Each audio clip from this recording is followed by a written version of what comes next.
Hakiza amasaha make Minisiteri y'Ububanyi n'Amahanga y'Ubufaransa yatangaje ko yateguye inama yo kuganira ku kibazo cya Repubulika Iharanira Demokarasi ya Kongo hagamijwe gushaka umuti urambye w'ibibazo bihari no kuzana amahoro mu karere k'ibiyaga bigari. Tumaze iminsi twumva ngo hari intambara zigiye ziri muri Kongo, ariko akanya nabakoreye inkuru igiye kubigaragaza byose bisa nkaho bigiye kubona umuti. Nkwibutsa ngo nimba utarakora subscribe wakanda hasi aho ngaho ahantu handitse subscribe kugira ngo dukomeze kugenda tubana, muzakomeze kugenda mubona n'ibindi biganiro bizakurikiraho. Itangazo rishyizwe hanze na Minisiteri y'Ububanyi n'Amahanga y'Ubufaransa ivuze ko iyo nama iteganijwe i Paris tariki ya 30 Ukwakira 2025, ariko niyasobanuye abazayitabira urwego bazaba bariho, niba ari urwego rw'abaminisitiri cyangwa abandi.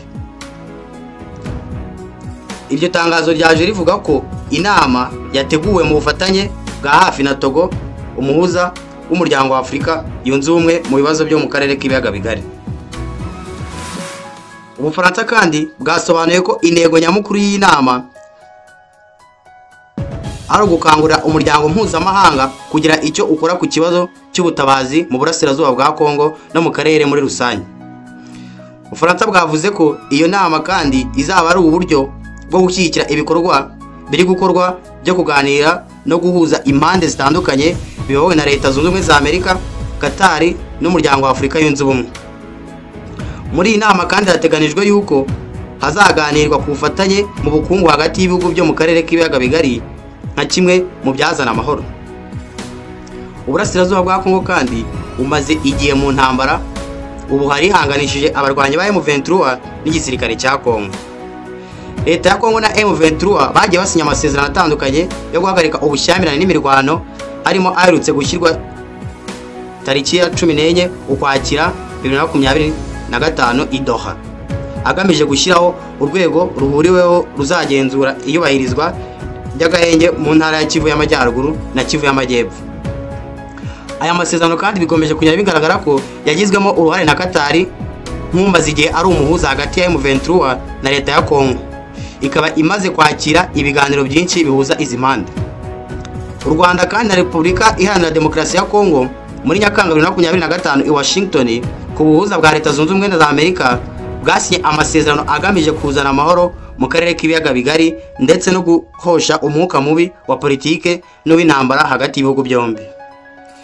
Ubundi mu by'ukuri izi ntambara zimaze iminsi zihari, ukumva ngo M23 muri Kongo iri gukomeza kugenda yigarura ibice bigiye bitandukanye, rimwe na rimwe hakazamo n'amakuru avuga ko u Rwanda rushobora kuba rufitemo uruhare, ariko u Rwanda rukomeje kugenda rugaragaza ko nta ruhare rufite muri iyo ntambara, kuko mu nama zigiye zitandukanye zigaragaza ko bagomba gusinya amasezerano yo kuba haboneka amahoro, u Rwanda rukomeza kugenda rugaragaza ko nta kibazo rufiteho kuba basinya amasezerano yo guharanira amahoro.